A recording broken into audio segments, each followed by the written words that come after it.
আমি মাননীয় প্রধানমন্ত্রী শেখ হাসিনাকে ধন্যবাদ জানাতে চাই। তিনি বলেছেন আওয়ামী লীগের উন্নয়ন দেখে মানুষ ভোট দিতে এসেছে।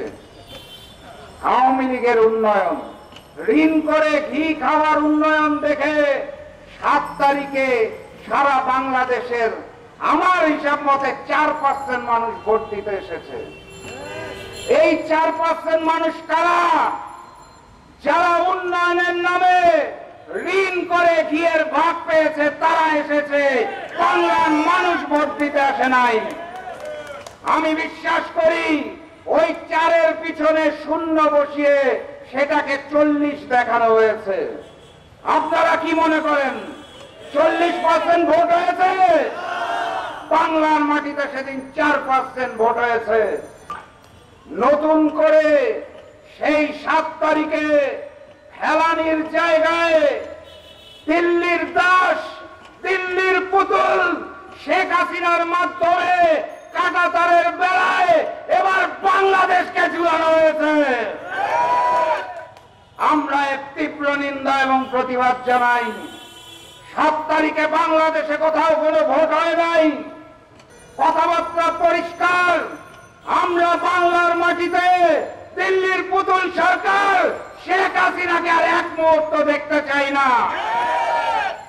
4% ভোটের মালিক 2 নম্বরই শেখ হাসিনাকে 1 মিনিটের জন্য বাংলায় দেখতে চাই না। আমি আমার বাংলাদেশ পার্টিকে ধন্যবাদ জানাই। তারা শপথের আয়োজন করেছে। গণশপথ শুধু বিজয়নগরে নয়, বিজয় চত্বরে নয়, সারা বাংলাদেশে নিতে হবে। ওই 4% মানুষের বিরুদ্ধে 96% মানুষ শপথ নেবে। আর ওই 4%কে এবার তাদের দাদাবাবু ভারতে পাঠিয়ে দেওয়া হবে ইনশাল্লাহ।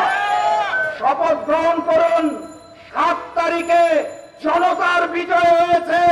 আওয়ামী লীগ ফ্যাসিস্ট সরকারের পতন হয়েছে। চূড়ান্ত পতন আসছে ইনশাল্লাহ। আমি দাওয়াতটা পেয়ে প্রথমে আশ্চর্য হয়েছি। শপথ নিতে হবে। তারপরে আমার বুকের বাম পাশে বেদনা হয়েছে। বাংলাদেশের স্বাধীনতার, বাংলাদেশের বিজয়ের এত বছর পরে এসেও আমাদেরকে আজকে বাধ্য হয়ে শপথ গ্রহণ করতে হচ্ছে। কারণ বাংলাদেশ বাস্তবিক এখন আর স্বাধীন নয়, পরাধীনতার গোলাম হয়ে গেছে। সংগ্রামী সাথী এবং বন্ধুগণ, আপনারা সবই জানেন এবং বোঝেন জানুয়ারি মাসের 7 তারিখ বাংলাদেশের জন্য একটি কলঙ্কিত দিন ছিল। আমরা জানুয়ারি মাসের 7 তারিখকে জানতাম ফেলানি দিবস হিসাবে, যেদিন ওই ভারত আমার বোন ফেলানিকে হত্যা করে কাঁটাতারে ঝুলিয়ে রেখেছিল। আবারও দেখা হবে, আবারও কথা হবে। শপথ নিয়েই ঘরে ফেরা যাবে না, শপথ অন্তরে ধারণ করতে হবে। পতন নিশ্চিত করে সেদিন শান্তির ঘুম দিব ইনশাআল্লাহ। বিজয়ের পথে যাত্রা শুরু, জীবন অথবা মৃত্যু। আসসালামু আলাইকুম।